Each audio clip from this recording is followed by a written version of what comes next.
Entonces, los 4 temas que nosotros vamos a trabajar son, primero, digamos que las 4 semanas, tablas de frecuencia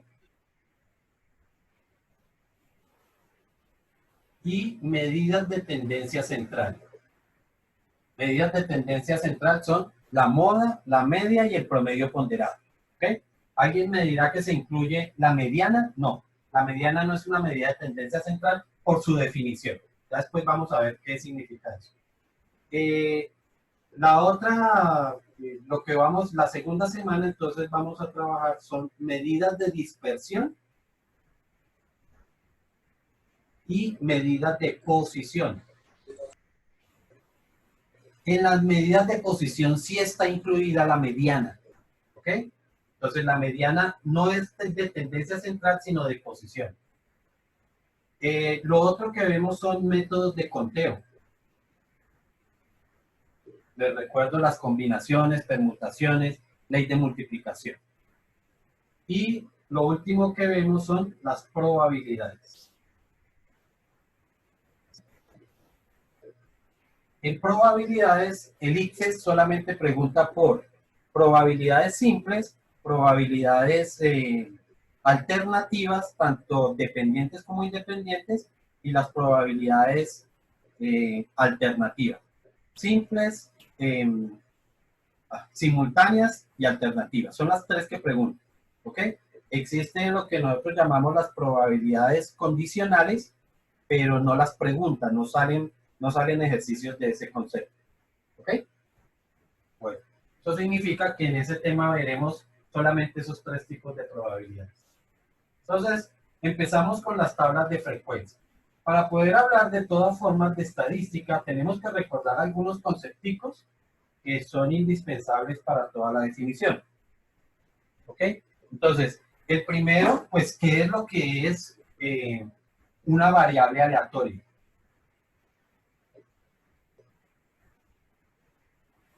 Aleatoria. ¿Ok? Entonces, una variable aleatoria es aquella que puede presentar diferentes tipos de resultados. ¿Listo? Cuando nosotros estamos haciendo un estudio estadístico, pues lo que estamos analizando son variables aleatorias. Porque cuando la variable no es aleatoria, que lo contrario aleatorio es determinístico, ¿sí?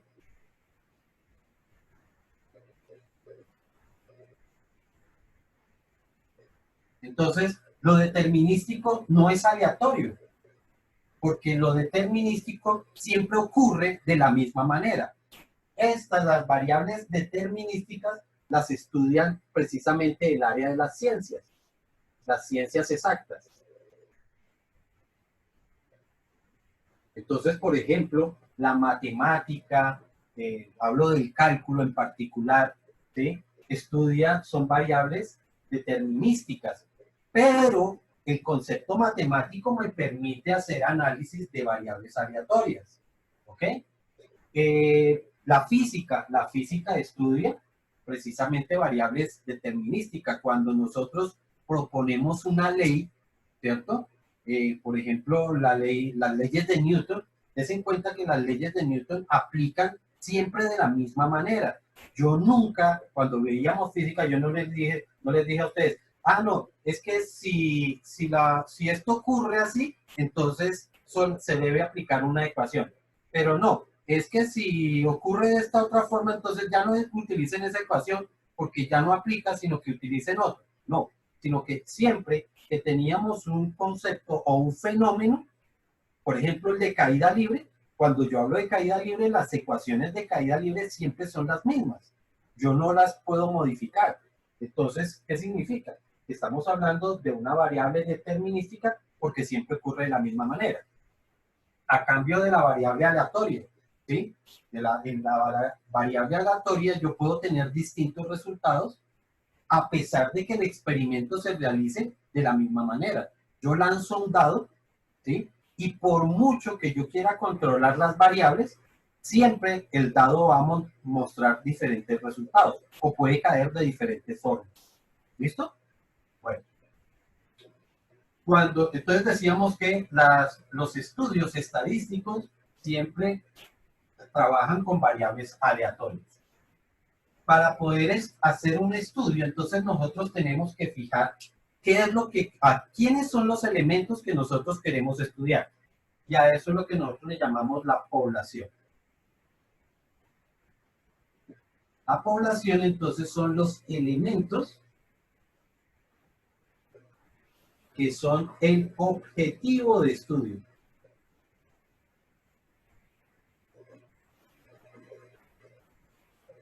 Por ejemplo, si yo quiero analizar la estatura de las personas, entonces la variable es la estatura, pero los elementos a los que está dirigido es a las personas, ¿ok?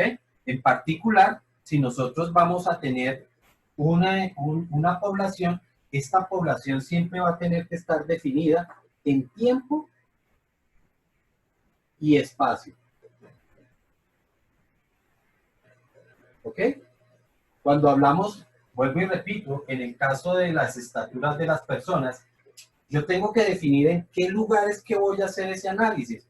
Si quiero estudiar, por ejemplo, la estatura de los estudiantes de grado 11, pues no será lo mismo los estudiantes de grado 11 en Colombia que los estudiantes de grado 11, qué sé yo, en el Japón o en Estados Unidos o en Europa.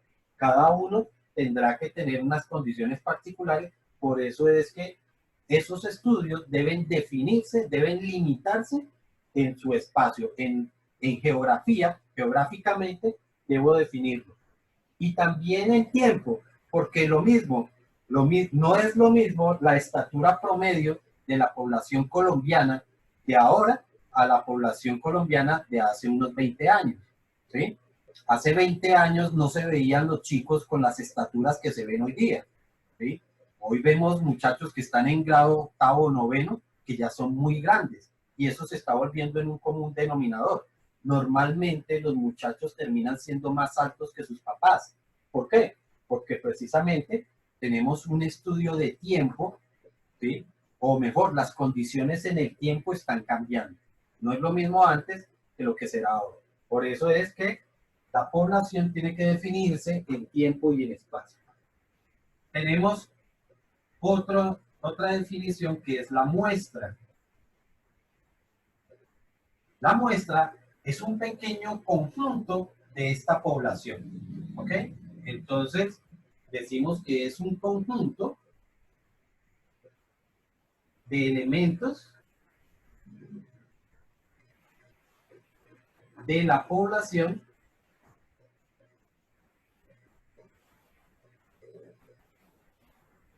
que son representativos de ella.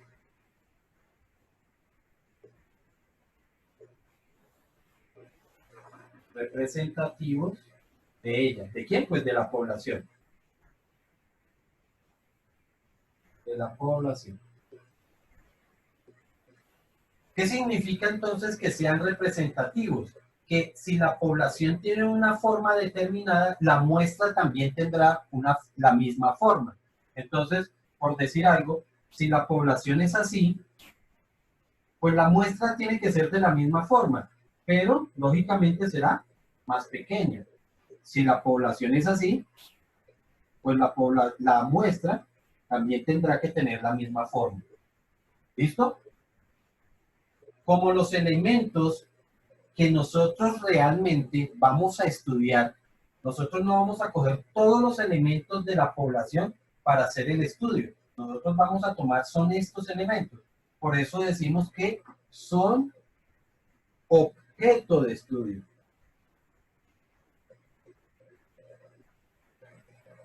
Entonces, la población utiliza la palabra objetivo. ¿Por qué? Porque está proyectada hacia ellos. Pero la muestra utiliza la palabra objeto porque son los elementos que efectivamente vamos a estudiar. Son nuestros objetos para estudiar. ¿Listo?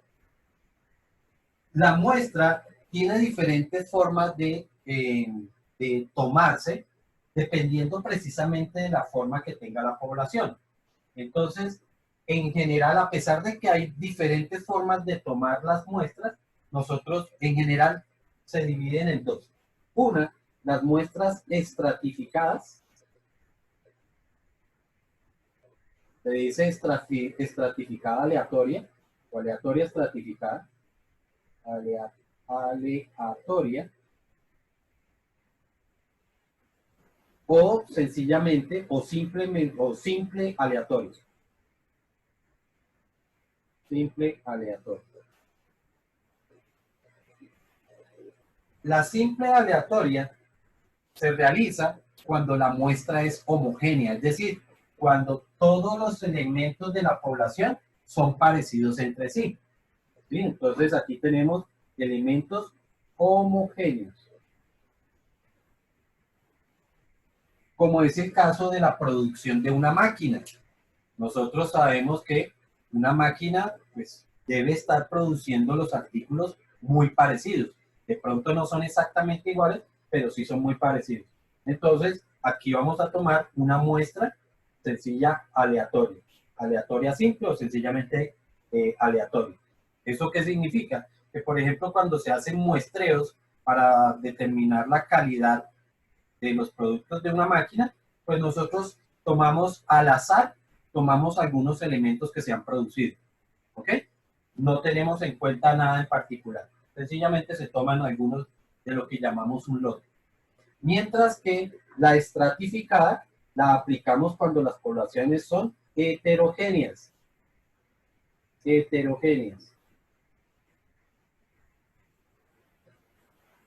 ¿Ok? Es decir, cuando las poblaciones presentan diferentes rasgos. Tal es el caso de la población humana en una ciudad. Sabemos que en una ciudad, pues los elementos o las personas se distribuyen en diferentes estratos socioeconómicos, ¿sí? Y cuando yo voy a hacer un estudio de alguna característica, por ejemplo, económica o de consumo, debo tener en cuenta esa distribución. Y la población, y mejor, y la muestra se debe distribuir en forma semejante a como fue la población. Vamos a poner una sencilla situación. Digamos que esta es nuestra ciudad, ¿sí? Entonces la muestra debe tener la misma forma, ¿cierto? Una cosa así. Entonces me dice, por ejemplo, que en la ciudad vamos a poner solamente 3 estratos económicos, ¿no? Digamos que estos son los del primer estrato, digamos que los estratos más bajos. Por aquí tendríamos el estrato medio. Y por aquí, bueno, realmente estaría como más así. Y por aquí estarían los de estrato más alto. Pues nuestra muestra tiene que dividirse en forma semejante. Si esto es la mitad, pues la mitad de los elementos que yo tome para mi muestra tendrán que provenir del estrato 1. Este otro, pues será igual, por aquí tendremos los elementos del estrato 2 y estos serán los elementos del estrato 3. ¿Okay?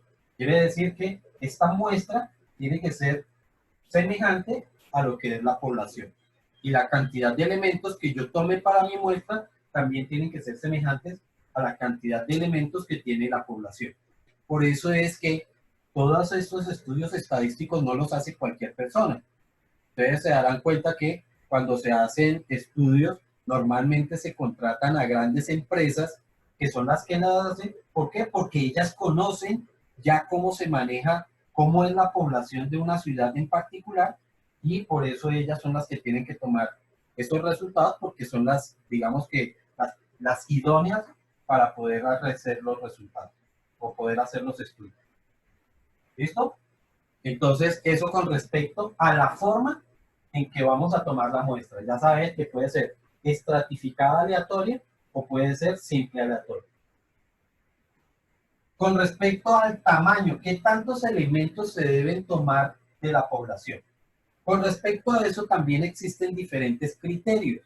Esos criterios pues dependen de cómo está, cuántos elementos tiene toda la población y además cómo se distribuye toda esa población. Existen unas fórmulas que realmente son un poco complejas porque reúnen muchas variables que se tienen en cuenta para la toma de esas muestras, ¿sí? Entonces, no hay una forma definitiva. Por lo tanto, cuando nosotros hablemos de nuestros problemas, sencillamente vamos a decir que se tomó una muestra de tantos elementos. ¿Qué por qué? No se sabe. pero hubo alguna teoría que nos llevó a ese resultado. Entonces siempre vamos a proponer, bueno, que se tomaron tantos elementos de una muestra, 40, 50, 20, 10, los que sean, pero esos son los que se van a tomar. O sea que en los ejercicios va a estar definido cuántos elementos tiene esa muestra. ¿Listo? Bueno, eso con respecto a... O sea que nosotros no tenemos que hallar los elementos que hay No, dentro no, de la muestra. efectivamente no. Siempre va a estar definido, ya en los problemas va a estar definido cuál es el tamaño de la muestra.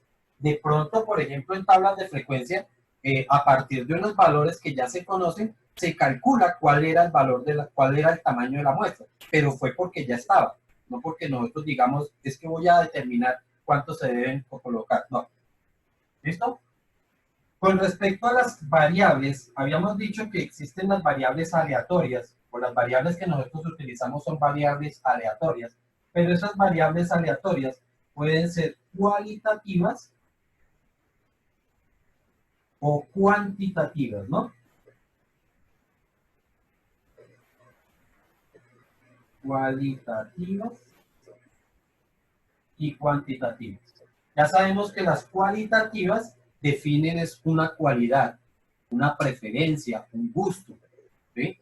Entonces, cuando se habla de elecciones, que se están escogiendo candidatos, eso es una variable cualitativa. Ahorita que ustedes tuvieron la oportunidad de hacer la elección del personero, entonces allá se dieron cuenta que el, las preferencias eran no por un número, sino por una persona. Entonces, las preferencias son cualitativas. ¿Ok? Cuando se escoge o se hace una encuesta sobre la preferencia en el color, pues eso es una variable cualitativa, ¿sí? Mientras que las cuantitativas sí tienen, o mejor, son variables que se miden es a partir de números, de valores. Con respecto a este tipo de variables, entonces vamos a tener una división que son las variables que son discretas y las variables continuas. ¿Listo? Las variables discretas son aquellas que nos permiten contar unidades completas, es decir, que no permiten la fracción, el fraccionamiento de la unidad. Por ejemplo, cuando se pregunta por la cantidad de hermanos que hay en una familia, ¿sí? Por más que tengamos un niño recién nacido, un bebé recién nacido, esa persona cuenta como una unidad completa, ¿sí? No, que es que le falta un bracito. No, eso es una unidad completa, ¿ok? Y las variables continuas sí permiten el fraccionamiento de la unidad, como es el caso de la medición del peso, de la medición de la estatura, ¿sí? Nosotros cuando medimos a una persona, decimos que mide 1,80 metros. Estamos en ese caso fraccionando nuestra unidad. O el caso del peso, que decimos que una persona pesa 78,5 kilogramos. Des en cuenta que ahí estamos fraccionando la unidad, que es el kilogramo. ¿Listo? Esa es la diferencia entre variables continuas y variables discretas. Sin importar cuál sea el tipo de variable, podemos tener las discretas o las continuas, entonces vamos a tener otra división de acuerdo a... perdón.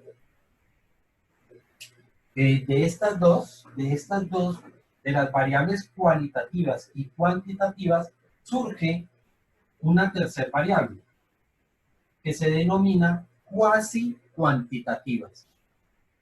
Cuasi cuantitativas.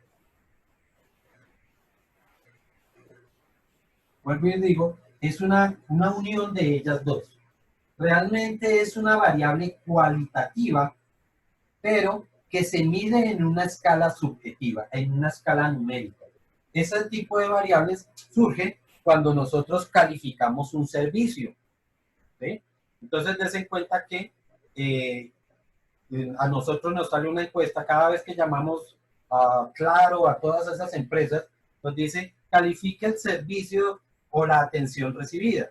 En ese caso tenemos, es una variable cualitativa porque corresponde a un gusto, a una sensación, ¿cierto? Pero a la cual le expresamos un número.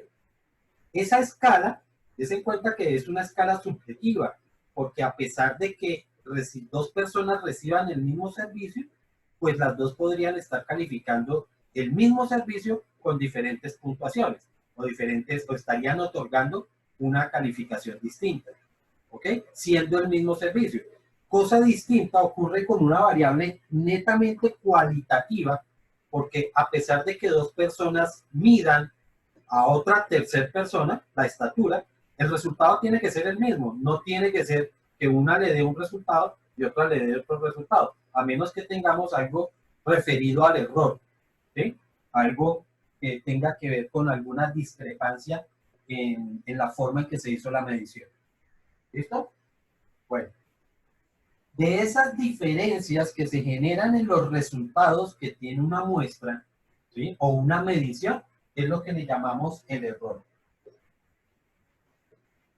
¿Okay? Entonces, ¿el error qué es? El error es precisamente la diferencia entre el resultado de la medición y el resultado real de la medida. ¿Sí? Entonces, esos errores tienen dos naturalezas. Una está relacionada con el instrumento de medición. El instrumento que utilizamos para medir. Y otra con respecto a la persona que realiza la medición. Con respecto al ¿Qué es la instrumento... diferencia de qué? ¿Perdón? ¿La diferencia de qué? La diferencia entre el resultado de la medición y el resultado real es lo que llamamos el error. ¿Sí? O sea, yo puedo tomar la medida de una persona y me dio que la persona medía 1,62 metros. Y resulta que realmente la persona mide 1,63. ¿Sí?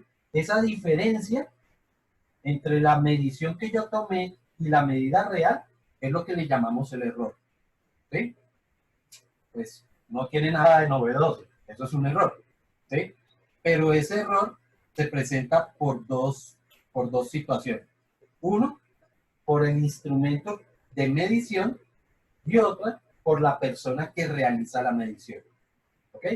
Con respecto al instrumento existen dos tipos de error, que es lo que se llama la precisión y la exactitud. ¿Okay? La precisión de un instrumento se refiere a la cantidad de decimales que utiliza para hacer su medición. Un cronómetro, ¿sí? Si nosotros medimos una actividad, ese instrumento de medición puede contar solamente con el segundero, como el caso de un reloj típico, ¿sí? O varios decimales, como es el caso ya específicamente de un cronómetro. Sabemos que un cronómetro puede empezar a tomar diferentes cantidades de decimales. De hecho, aún los cronómetros como tal, no todos son iguales. Hay unos que tienen muchísima más precisión, por ejemplo, los que son utilizados en las carreras de automovilismo. Si ustedes miran, aparecen los resultados y aparece hasta con milésimas de segundo. Mientras que en un cronómetro de una carrera de ciclismo, básicamente hablas de segundos. No habla ni de décimas, ni de centésimas, y mucho menos de milésimas. Entonces, tenemos instrumentos que tienen diferente precisión. ¿Eso por qué es importante? Porque, por decir algo, yo tengo una regla para medir un objeto y la regla me tiene señalado donde este es 2 centímetros y esto es 3 centímetros. Y el objeto que nosotros queremos medir llega hasta acá. ¿Sí? Digamos que por aquí estaba el 10, entonces por aquí sería 12, quedaría 3. ¿Cierto? Si el objeto llega hasta ahí y nuestra regla solamente tiene marcados los centímetros, entonces nosotros estaríamos haciendo una aproximación. Y diríamos, bueno, puedo decir que ese elemento midió 12,5 centímetros, ¿cierto? Pero ¿estás seguro que era 12,5? ¿No sería 12,45 o 12,51 o algo así? Significa que nuestro elemento, nuestro instrumento de medición, no tiene la suficiente precisión para tomar el resultado. Y de pronto el resultado que nosotros estamos dando está generando un error de precisión. Vuelvo y repito, porque el instrumento no tiene medición. ¿Qué necesitaríamos? Que nuestra regla tuviese adicionalmente los milímetros, que nos daría una mayor precisión. ¿Ok? A eso es lo que llamamos error de precisión. ¿Y qué es error de exactitud? Básicamente la exactitud está relacionada a la calibración del equipo. Entonces, yo puedo tener una báscula para medir el peso de una persona, ¿sí? Pero la báscula está mal graduada. Entonces, en ese caso, pues están mal calibradas sus balanzas o sus resortes, por lo tanto se generaría un error de exactitud. ¿Sí estamos? Bueno. Con respecto a las personas, hay dos tipos de error también. Uno que se le llama la impericia, y la impericia es básicamente falta de habilidad. ¿Sí? Entonces, yo estoy tomando el tiempo de una actividad determinada. El cronómetro es de altísima precisión, tiene 4 o 5 decimales que me muestra, tiene una gran exactitud, está muy bien calibrado, pero resulta que yo no sé manejar el cronómetro. Entonces puedo estar generando un error, pero por impericia, ¿okay? Por falta de habilidad en el manejo del cronómetro. O también puede ser por influencia. Entonces, cuando yo de alguna forma estoy orientando el resultado de una encuesta, ¿sí?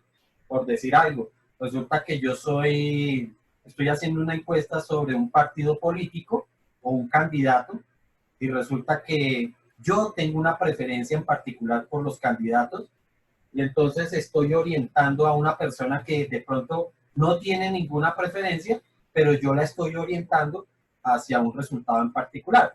Por decir algo, yo soy de izquierda y resulta que voy a hacerle la encuesta a una persona, la persona realmente no tiene ninguna tendencia, pero yo le digo, usted va a votar por Uribe o va a votar por Petro porque es que se cuenta que Petro está apoyando a yo no sé qué cosa.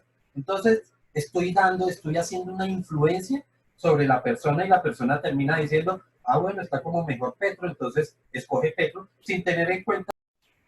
Vamos a ver por un ejemplo. Supongamos que tenemos la situación que una empresa de energía quiere hacer un estudio sobre el consumo de energía en los hogares. ¿Ok? Para ello propone una encuesta y en la encuesta se pregunta sobre la cantidad de televisores que tiene la familia. ¿Ok? Entonces, así dice la pregunta. Escriba la cantidad de televisores que hay en su casa. Y entonces una persona llega, un encuestador donde una persona le hace la pregunta, ¿cuántos televisores hay en su casa? Y entonces la persona dice, bueno, yo tengo tengo 3 televisores y tengo uno que está dañado. Y el encuestador entonces anota 4 televisores. ¿Ok? Claramente aquí se produce un error porque yo tengo que entender que la finalidad de la encuesta es el consumo de energía. Y el televisor que está dañado, pues seguramente no está funcionando, no consume energía, por lo tanto, para la encuesta, el valor que debió ser es el de 3 televisores, sin embargo quedó anotado 4 televisores. La pregunta ahí es, ¿qué tipo de error se cometió? Persona. Ah, no. Uno generado por la persona, ¿es error de impericia o de influencia? De impericia. Pericia. Pericia. De impericia, efectivamente. Es un error de impericia porque des en cuenta que la falta de habilidad fue la que generó un error en el resultado. ¿Sí estamos? Entonces, estas son situaciones en las que básicamente el encuestador debe conocer la finalidad del estudio. Muchas veces cuando las empresas de encuestas van a hacer algún estudio, deben preparar a las personas que toman la información. No necesariamente para que hagan el análisis de la información, pero para que sí sepan cómo es que tiene que tomarse la información, porque efectivamente debe tener algún fin. ¿Listo? Entonces, importante tenerlo en cuenta. Bueno. Cuando nosotros, digamos que tomamos nuestros resultados de la muestra, ¿sí? En algunas situaciones no nos interesa el resultado individual, sino la característica que presenta un conjunto de valores, ¿sí? Por ejemplo, en caso de un fabricante de camisetas. El fabricante no le interesa específicamente cuánto mide cada persona, sino lo que le interesa es la característica que reúne a varias de ellas. Por ejemplo, nosotros sabemos que una persona que utiliza, o mejor, las personas que utilizan camisetas talla S no son todas iguales, sino que nosotros vamos a tener unas personas que son más grandes y otras personas que son más pequeñas, unas que son más gorditas, otras que son más flaquitas, y todas ellas pueden estar utilizando la misma talla, ¿sí? Lo mismo va a pasar con las personas que utilizan talla M. Todas las personas que utilizan talla M no son exactamente iguales. Todas las personas que utilizan talla L no son todas exactamente iguales, y así para cada una de las tallas, ¿ok? Por lo tanto, cuando se van a hacer estudios donde lo que nos interesa es la característica que tiene una serie de elementos, entonces en ese caso nosotros vamos a agrupar los elementos por lo que llamamos las clases, ¿ok? Otra situación en la que se hace, digamos que reunión de elementos, es cuando los estudios son muy grandes, cuando tenemos muchos elementos o la población tiene muchos elementos. Entonces es muy difícil hacer tratamiento individual con cada uno de los grupos o con cada uno de los elementos, y en esos casos es mejor hacer agrupaciones, ¿ok? A esas agrupaciones de los elementos que presentan características semejantes es la que le llamamos tablas de distribución de frecuencias, ¿ok?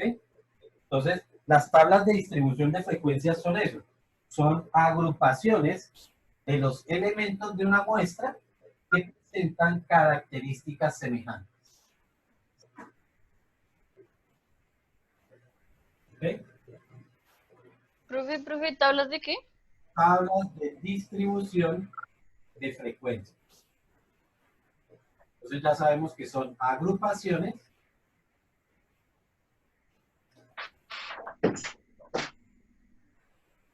de elementos,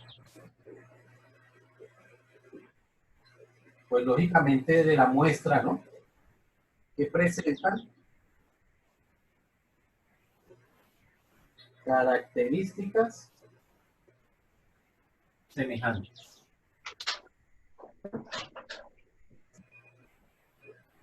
¿Ok? Con respecto a esas agrupaciones, pues en definitiva habrá necesidad de formar una cantidad específica de grupos. Con respecto a cuántos grupos se deben formar, pues eso depende de la persona que solicite el estudio. Yo siempre coloco el ejemplo del caso de las personas que hacen los uniformes para los colegios y la persona que hace los pupitres para los colegios. En el caso particular del nuestro, bueno, ya sabemos que este año se quitaron los uniformes, pero la persona que hacía las camisetas, ella tenía que tener en cuenta todas las tallas de camisetas que iba a fabricar.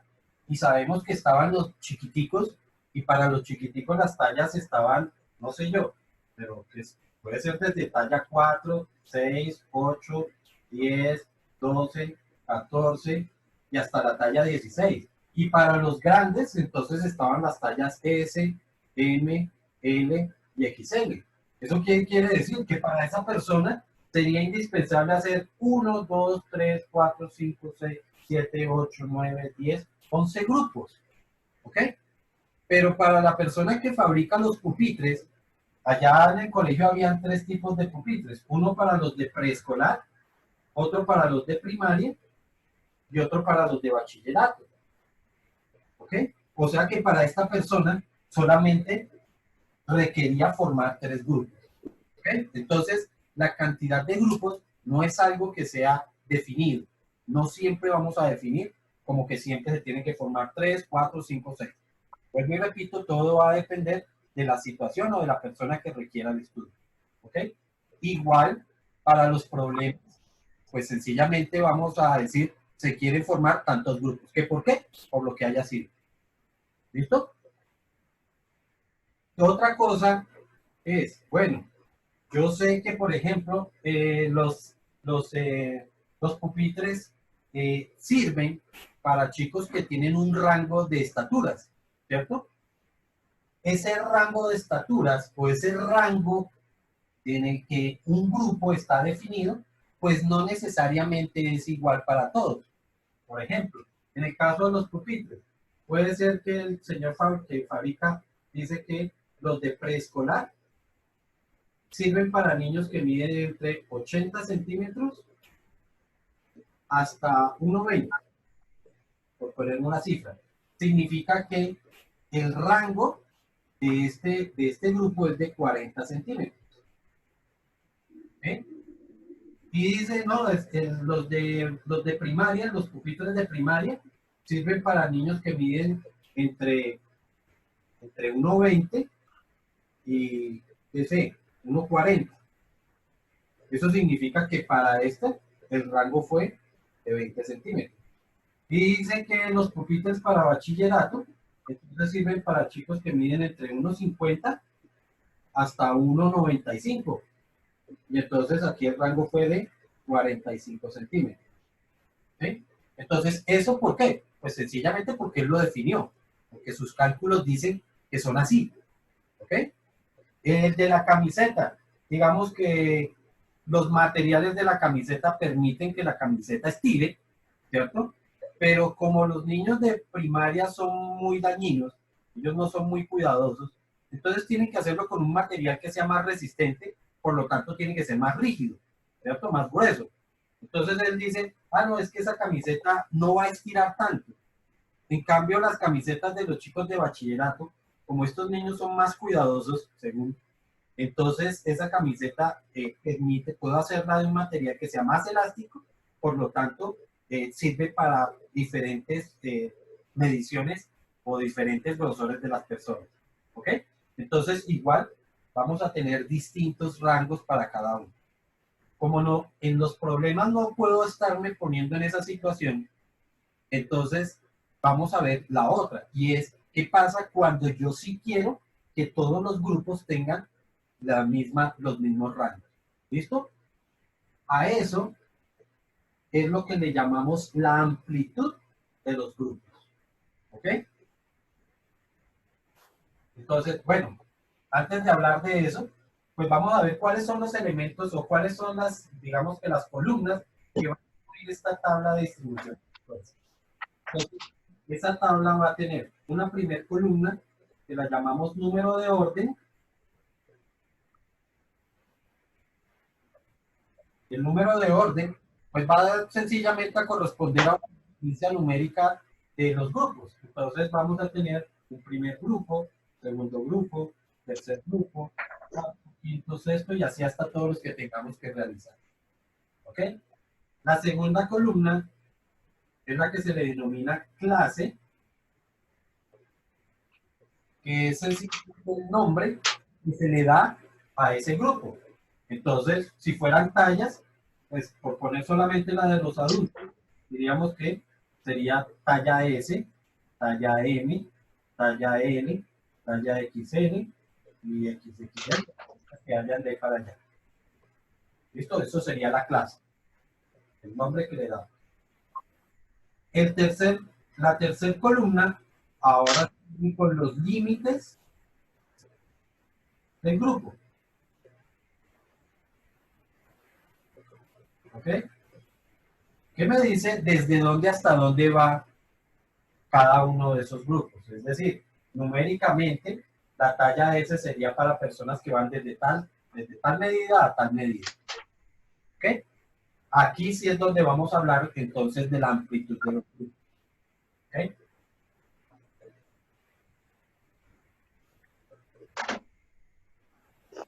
Entonces, la amplitud sencillamente la vamos a definir como la distancia que hay entre el límite inferior y el límite superior del grupo.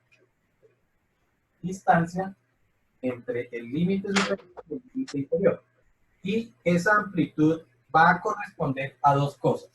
Una, precisamente a la distancia que hay entre el límite superior menos el límite inferior. ¿Qué quiere decir? Que si la talla S, por poner algún número, sirve para personas que miden entre 1,40 hasta 1,60, ¿sí? Me estaría diciendo que la amplitud es esto menos esto. O sea que sería 1,60 menos 1,40, que es lo mismo que 0,20, 0,2. ¿Listo? Entonces, a eso es lo que se refiere la amplitud. Pero estos límites, ¿sí?, resultan de la amplitud, no la amplitud que resultan de los límites. No sé si soy claro con eso. La amplitud es la que genera los límites, no los límites generan la amplitud. ¿Ok? Eso significa entonces que la amplitud debe tener una forma de calcularse o de determinar. ¿Listo? Y esa amplitud, entonces, la vamos a calcular como el límite superior de los datos menos el límite inferior de los datos dividido entre n, que es la cantidad de grupos que vamos a formar. Ten en cuenta que yo he utilizado letras minúsculas aquí y letras mayúsculas acá. ¿Ok? Las letras minúsculas se utilizan como límite superior y límite inferior de cada grupo. ¿Ok? Mientras las mayúsculas se utilizan es para la muestra. ¿Cuál es el número más grande de la muestra y cuál es el número más pequeño de la muestra? Pregunta, ¿eso no es como lo mismo de razón y diferencia que ya habíamos visto de series? ¿O parecido? No, la razón es una división y la diferencia, pues, O algo así, ya habíamos visto algo parecido. pero digamos que en estadística lo vamos a definir es así, como una amplitud. Pues lógicamente tiene alguna relación. ¿Ok? Bueno, eso significa entonces que si yo quiero, por ejemplo, hago un estudio y me queda que el dato más grande, supongamos que estamos midiendo el peso de unas piñas. Me dice que la piña más grande pesa de toda la muestra. Y si nos tomamos 20 piñas y la piña más grande pesaba 4.500 gramos. Y la piña más pequeña pesaba 1.800 gramos. Y yo quiero distribuir mis piñas en 5 grupos. ¿Ok? Entonces quiero saber cómo me quedarían los grupos. Entonces, de acuerdo a la amplitud, me dice que la amplitud se daría de límite superior 4.500, que fue la más pesada, menos límite inferior, que fueron 1.800, y como voy a hacer 5 grupos, entonces dividido entre 5. ¿Y eso cuánto da?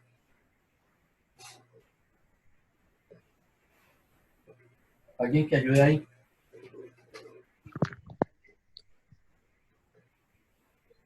Me da 540. 540. ¿Perdón? 540. 140. Ok. Eso entonces me dice que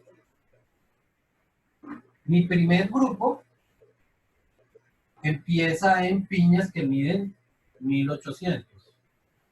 Y de acuerdo a esto, pues el límite superior, pues si este está restando, pasaría aquí a sumar. Así que puedo decir que el límite superior de un grupo será como el límite inferior de ese grupo más la amplitud, ¿cierto? O sea que a estos 1800 le tengo que sumar 540 y me quedaría algo así como 340. 2340. Ok, el siguiente grupo entonces empezará en 2340 y vuelvo y le sumo los 540, me quedarán 2880. Sí, señor. Este empezará en 2880, le sumo los 540, entonces me quedarán 3020. 420. Entonces, El otro empezará en 3420 y le sumo 540 y me quedarán 3940. 1960. 60.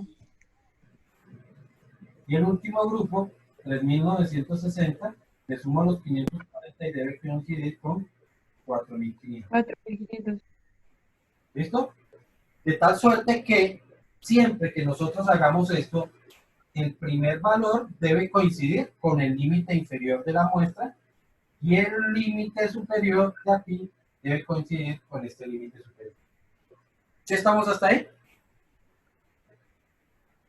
Sí, Resulta que cuando uno hace este cálculo, en este caso, digamos que yo propuse una situación donde yo sabía que me iban a dar exactos, pero puede ser que al hacer el cálculo de la amplitud no me dé una cifra exacta, sino que me dé una cantidad de decimales. ¿Ok? Pero a su vez, los datos de la muestra, estos eran los datos de la muestra, ¿cierto? Y esta es la amplitud. Resulta que los datos de la muestra también podrían tener decimales. ¿Qué pasa si yo estoy midiendo, por decir algo, el peso de una persona y eso me da en decimales? ¿Sí? Y resulta que al hacer el cálculo de la amplitud también me está dando en decimales. Entonces, la cantidad de decimales que tenga la amplitud, pues me va a generar los límites o la cantidad de decimales que van a tener los límites. ¿Ok? Pero esos límites no deben tener más decimales que la cantidad de decimales que tengan los datos de la muestra. Me refiero a lo siguiente. Y pongamos otra situación. Me dice Y es que... periódico. ¿Perdón? Y si es periódico. Peor por ahí. Si el resultado da periódico, pues quedaría peor. Porque entonces me podría resultar con que el límite superior de aquí diera 23,4333333, ¿cierto? Entonces, peor por ahí porque esto ni siquiera tendría un límite, sino que se extendería infinitamente, ¿ok? Entonces, los datos que tenga la cantidad de decimales que deben tener nuestros límites deben coincidir con la cantidad de decimales que tiene la muestra. Entonces, por ejemplo, me dice que el límite superior de una muestra es de 432,5 y el límite inferior de esa muestra es de 128,3. ¿Listo? Yo quiero volver a formar 5 grupos. ¿Ok? Por lo tanto, vuelvo y hago la operación. Sería límite superior 432,5 menos límite inferior 128,3 y dividido entre 5. ¿Eso cuánto me da?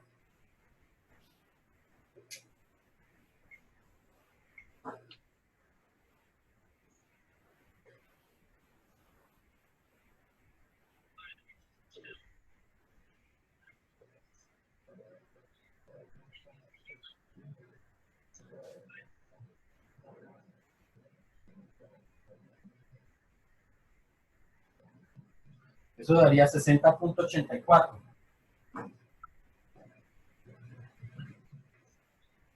Estamos viendo que esta amplitud, cuando yo empiece a sumar, me va a generar 2 decimales, ¿cierto? Entonces vamos viendo cómo serían. 128,3. y le sumo 60,84.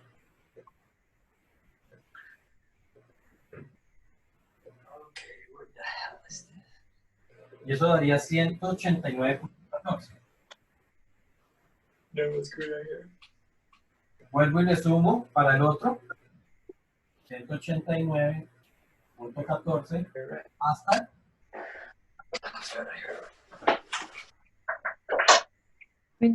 249.98. 249, correcto, punto 98. Vuelvo y le sumo 310.82. 110,82.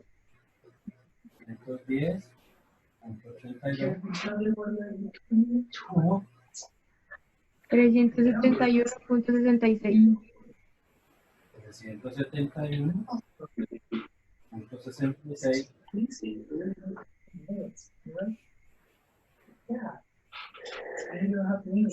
432.5.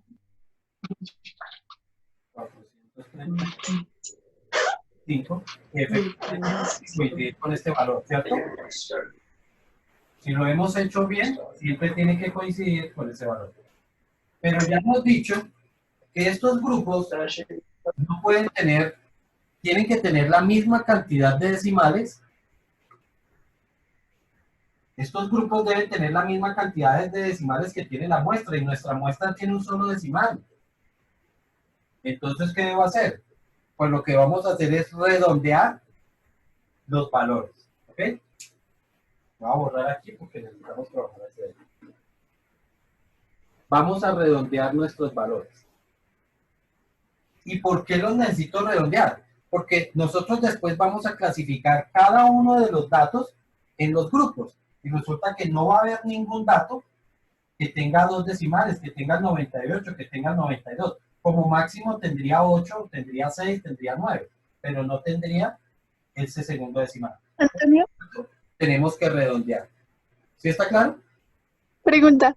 Pregunta. ¿Eso no lleva paréntesis y corchetes? Precisamente de ahí es donde se generan los paréntesis y los corchetes, dependiendo de la forma en que redondeemos esto de acá. Ah, ok. Entonces, O significa sea, que dependiendo al límite superior, toca saber cuántos decimales tiene. que tanto el límite superior como el inferior. ¿Sí? Ah, ok. Pero los paréntesis y los corchetes van a estar definidos es por el límite superior, ¿sí? Bueno, entonces, este quedaría, como este ya tiene un solo decimal, pues queda igual. 183, perdón, 128, yo te miro. 128,3. Hasta, este es el que vamos a redondear, ¿cierto? Entonces, como aquí hay un 4, sencillamente se elimina 189,1. Significa que este se redondeó hacia abajo, ¿cierto? Cuando redondeamos hacia abajo, entonces vamos a colocar, vamos a cerrar con corchete. Abajo. Utilizamos corchete. Cuando redondeemos hacia arriba, vamos a utilizar paréntesis. ¿Ok? Entonces, este valor de acá, ¿a qué valor redondearía? A 250. A 250, exacto. Otra pregunta. El Perdón, redondeo lo espera un tengo. momentico. Cuando el valor, como este valor debe tener la misma cantidad de decimales, debo colocarle el 0. ¿Ok? Sabemos que ese 0 no va a hacer nada, pero es por la expresión de que tiene que tener un decimal. ¿Me ibas a decir ahora sí? Sí. ¿Tengo que hacer el redondeo después de los cálculos o si lo hago dentro de los cálculos Claro, no porque si afecta? tú redondeas antes, este valor no va a coincidir. No va a ser el ¿Qué pasa? 430. Si uno redondea antes, este último valor no coincide. ¿Y si se deja igual, cuál se pone? ¿Cómo? O sea, si no hay que redondear. Ah, pues si no se redondea, si me diera exactamente con un decimal, pues no redondeo. Eso Contiene. es lo mismo que haber redondeado hacia abajo. ¿Sí? Ah, ok. En el siguiente es 8 y termina y el siguiente es 2, por lo tanto, ¿hacia arriba o hacia abajo? Abajo. hacia abajo, entonces quedaría 310.8. Bueno, dijimos, si redondeamos hacia abajo significa que utilizamos corchete, utilizamos paréntesis, Paréntesis. también Corchete. corchete, valor 66. Hacia arriba. Abajo. Hacia arriba. Entonces quedaría Paréntesis. 375,7 y utilizamos paréntesis. Y en el último, que no se tuvo que redondear, quedaría entonces con corchete. 132,5 y queda con corchete. ¿Listo? Recordemos que si yo cierro con corchete, el próximo grupo lo debo abrir con paréntesis, ¿no? Entonces, aquí quedaría 189,1, pero con paréntesis. Este valor que no se redondeó, corchete. Entonces, si cerró con paréntesis, debo abrir con corchete, 250,0. Cerró con corchete, debo abrir con paréntesis.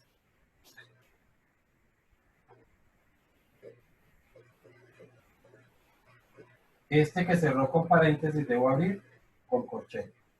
O sea, que incluye en un grupo y en el otro no. Correcto. Recuerden que el corchete indica que sí incluye el valor, mientras que el paréntesis indica que no incluye el valor. Sea abriendo o sea cerrando, eso indican los paréntesis y los corchetes. Si se incluye o no se incluye un valor. ¿Ok? Bueno. Y recordábamos por qué, ¿cierto? Porque es que nosotros aquí tenemos la cifra 189,1. El ejemplo se propuso que el límite superior era de 432,5 y que el límite inferior o el dato más pequeño era de 128,3. Pero solamente estamos dando el más grande y el más pequeño. Dentro de ellos dos, pues habrá una serie de datos que fueron los de toda la muestra. Pero, ¿qué pasaba entonces si yo tenía un valor como 300? Si uno de los datos de la muestra era 310,8, ¿a qué grupo debe incluirse? ¿En qué grupo se debería incluir? ¿El tercero? Efectivamente al tercero. Aquí también hace parte de este número, de este grupo, pero aquí me está indicando que no lo incluye, mientras que aquí hay corchete que me dice que sí lo incluye, por lo tanto este valor sería del tercer grupo. ¿Ok? Entonces, es la forma que tenemos para calcular. En lo que queda, pues vamos a hacer un par de ejercicios. Uno que tiene que ver con... no, nada. Oh, no, sí. Otra cosa, antes de hacer esos ejercicios. El tiempo de la grabación ya se nos va a acabar, pero el de clase es un poquito más largo. ¿Ok? De clase todavía tenemos 15 minutos, de grabación no tenemos sino 6 minutos. ¿Listo? Entonces, voy a parar esta grabación aquí y abrimos otra reunión para terminar el tema. La siguiente columna, entonces, es lo que llamamos marca de clase. ¿Okay? Voy a borrar esto aquí porque pues, por ahora no nos interesa. Entonces, ¿Es del límite del grupo? Sí, es primero límites del grupo y luego vendría marca de clase. Marca. Uy. Marca de clase. La marca de clase es un valor representativo del grupo. ¿Ok? La representamos, voy a escribirlo aquí, como X barra sub I. ¿Ok? La I se utiliza para indicar el grupo.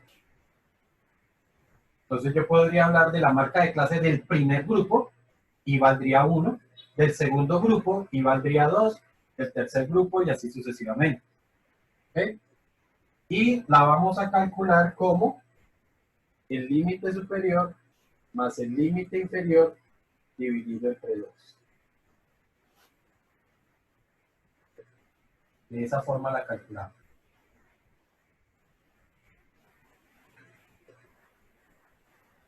Eso significa entonces que la marca de clase para este grupo sería esto más esto dividido en 2.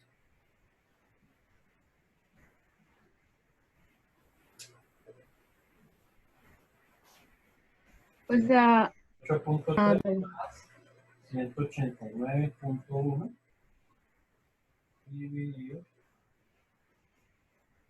en 2. Eso daría 158.7. La marca de clase, es decir, x barra sub 1 sería 158,7. No hay necesidad de escribir esto. Esto lo estoy escribiendo para que entendamos la notación. ¿Ok? La marca de clase del segundo grupo. Entonces sería esto más esto dividido entre 2. Y la simbolizamos como x barra sub 2. ¿Sí? Sería 189.1 más 250.0 igual dividido en 2. Y esto sería 219.55. Ahí sí no importan los decimales. Correcto. ¿Y por qué no importa? Porque por mucho se generaría un decimal más. ¿Sí? No vamos a tener el caso que se generen infinitos decimales ni nada por el estilo. La marca de clase del tercer grupo sería eso más eso dividido 2. 250 más 310, 58. Daría 280.4.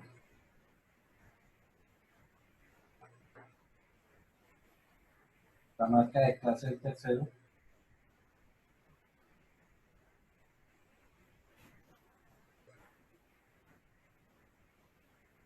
$682.5.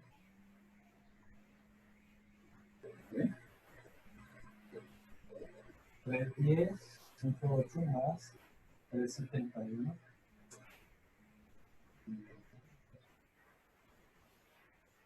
341.25. 141.25. Y esto sería la marca del cuarto grupo. La del último.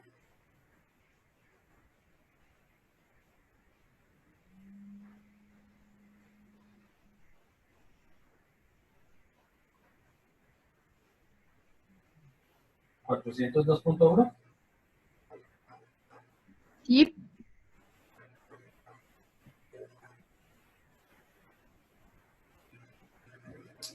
Listo, y ya entonces tenemos las marcas de clase. Con esa de la marca de clase puedo hallar los límites de lo anterior. Sí, señora. Vamos a ver precisamente cómo vamos haciendo ese tipo de ejercicios.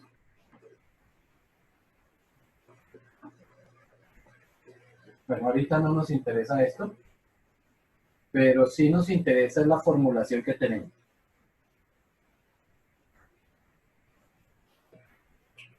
La primera formulita pues que teníamos que era que la amplitud era igual al límite inferior más el límite superior menos el límite superior, ¿cierto? Y que utilizábamos minúsculas para poderlo calcular. Y también teníamos la otra que era que la amplitud era igual al límite superior menos el límite inferior dividido entre 2. ¿Cierto? Aquí, para estos ejercicios que voy a plantear, yo debo entender que si a mí me dan límites superiores e inferiores para esto, para aplicar esta formulita, si me dan el límite superior de un grupo y el límite inferior del otro grupo, n es la cantidad de grupos que hay entre esos dos límites. Me refiero a lo siguiente. Por ejemplo, yo tengo un primer grupo no conozco nada. Segundo grupo, me dice que este segundo grupo empieza en 240. Voy a poner cifras redondas. Tercer grupo, cuarto grupo. ¿Listo? Y me dicen que el cuarto grupo, el límite superior del cuarto grupo es de 360. ¿Sí? Significa que, y puedo tener otro quinto grupo, significa que este límite superior y este límite inferior, recuerden que de acuerdo a lo que hemos propuesto, este es el límite inferior y aquí quedaría el límite superior. ¿Ok? Pero esta fórmula la puedo trabajar entre estos dos. ¿Listo? Entendiendo que este sería un límite inferior y esto sería un límite superior. Pero N ya no son 5 grupos, sino ¿cuántos grupos hay entre ellos dos? Entre estos dos ¿Tres? valores. Hay 3 grupos. Uno. Hay 3 grupos. ¿Sí? Aquí estaría el primer grupo, segundo grupo y tercer grupo. O sea que esa amplitud ahí yo la podría calcular como superior 360 menos inferior 240 dividido entre 3 grupos que hay ahí. Y entonces me quedaría, esto daría 120, 40. 3 que es de 40. Y des en cuenta que va a ajustar. Si a esto le sumo los 40 darían 280, 280 empezaría acá, le sumo los 40 me quedarían 320, esto empezaría en 320, y si le sumo los 40 efectivamente llego a los 360. ¿Ok? O sea que esta fórmula la puedo aplicar para intervalos donde yo conozca digamos que esos límites. ¿Sí está claro? Sí, Bueno. La otra formulita entonces que vamos a estar utilizando es precisamente la de las marcas de clase.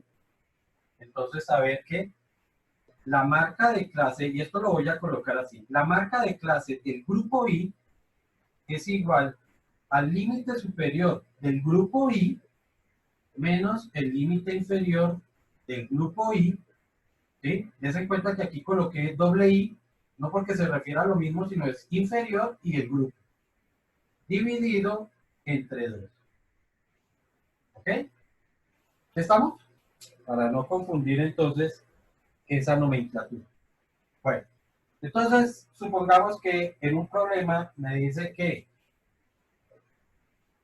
el límite superior del segundo grupo es 40. Voy a poner cifras redondas. Y que el límite inferior del quinto grupo es de 85. ¿Okay? El límite inferior del quinto grupo. Esto es un 5, no una S. ¿Ok? Entonces yo necesito calcular la amplitud. ¿Qué hago? Porque este se refiere, ten en cuenta que para aplicar la formulita que acabé de utilizar ahora, esta, debo conocer es el superior del grupo más avanzado.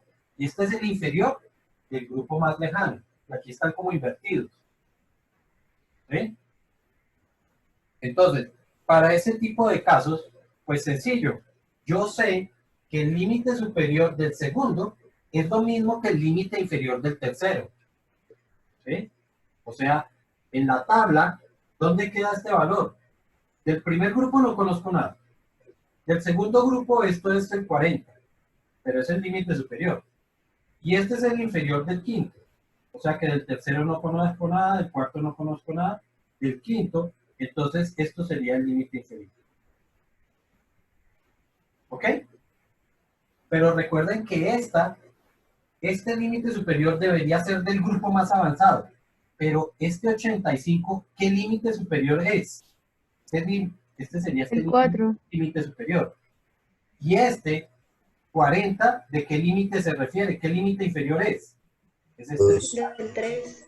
Gracias, tres. ¿Sí está claro? Entonces, de acuerdo a eso, ahora sí puedo plantear esta fórmula. Ahora sí la puedo plantear. Entonces me quedaría como límite superior es 85. Menos límite inferior, 40. ¿Cuántos grupos hay ahí? Tres. Ellos dos. Tres. Hay 3. Tuve una pregunta. Hay 2. 22.5. Sí, señora. Sí, Y ahora, Aplíquenlo a ver si funciona o no funciona. ¿Cuál es tu pregunta? ¿Cuál es tu pregunta? Te quedaste sin No pregunta. entendí por qué. Toño, no Dime, entendí por qué no se hace igual que el anterior. porque resulta Porque que tocó. cuando nosotros hablamos de este límite superior, es el límite superior del grupo más avanzado, ¿sí? Y aquí el grupo más avanzado sería este, ¿sí?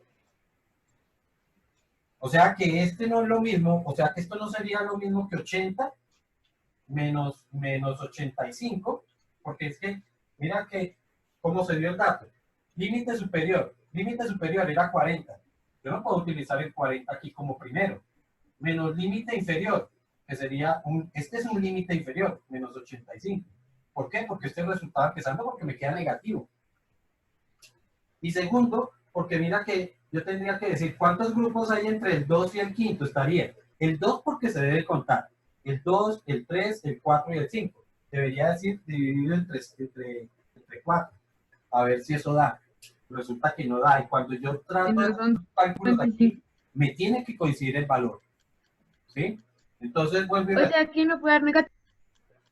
no, primero la amplitud no tendría sentido que diera negativo porque los grupos siempre van avanzando, no van disminuyendo. ¿Sí? Y segundo, pues no me cuadrarían, es que el problema es que no me cuadran.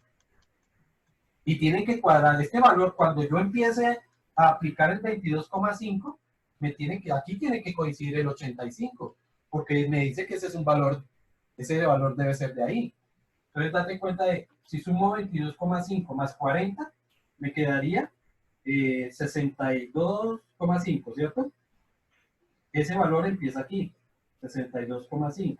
Si se lo vuelvo a repetir, me da exactamente el 85. Antonio, Dime. pero esa fórmula, la de 85 menos 40 sobre 2, ¿es la de XY o la de amplitud? Estoy aplicando es esta, la de amplitud. ¿A esa? Porque para aplicar esta, mira, date cuenta que las dos aquí se refieren al mismo grupo. Es el grupo I, que debe ser este mismo grupo I. En cambio, esta sí es para grupos distintos. Una pregunta, ¿y da lo mismo que haga la amplitud? Oye, espérate, habla más claro porque no te escuché nada. Que si hay algún problema, o sea, si hay alguna diferencia, si aplicó la amplitud con el primer valor y con el último, o con lo que usted está haciendo que es con dos grupos está bien. Bueno, esta fórmula yo la puedo aplicar precisamente cuando conozco el dato más grande y el más pequeño de toda la muestra, o cuando conozca intervalos dentro de la misma muestra. ¿Sí? Es decir, No va a dar lo mismo. como en este caso aquí. Sí, claro, tiene que dar lo mismo. ¿Ok?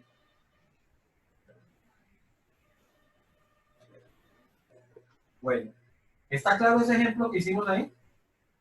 Entonces, importante es que si el dato que me dan, por ejemplo, este era el grupo más avanzado, pero el grupo más avanzado es un límite inferior. Yo tengo que convertirlo en un límite superior. Y el límite superior sería el del grupo anterior.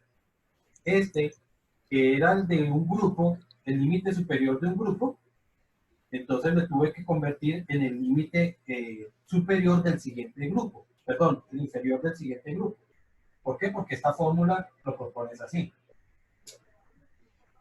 ¿Ok? Listo. Bueno, veamos otra situación. Antonio, no, pero ahí. Toño, el almuercito. Ah, sí, ¡Qué ya. hambre! Una pregunta antes. Dime. El número de decimales en la de límites, ¿lo determino según el límite inferior y el superior o según cuál? Sí, claro. Porque es que los límites al fin y al cabo, bueno, no, espera. Los límites no son necesariamente valores de la muestra. ¿Ok? Entonces, aquí me puede estar diciendo, o por ejemplo, en el ejemplo aparece así. ¿Sí?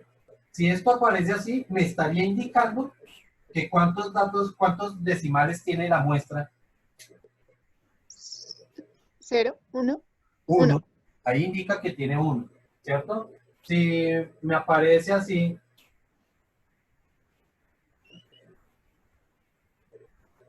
entonces me está indicando que hay dos, ¿cierto? En los datos de la muestra tienen dos. Digamos que cuando nosotros estamos armando la tabla desde los datos iniciales, pues sí voy a tener en cuenta cuántos decimales había y todo el asunto.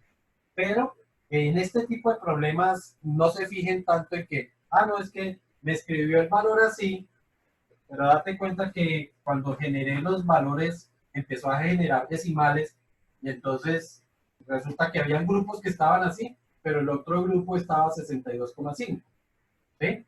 Entonces, no se preocupen por eso, porque pues sencillamente se deja así. ¿Sí? Se coloca el valor como de.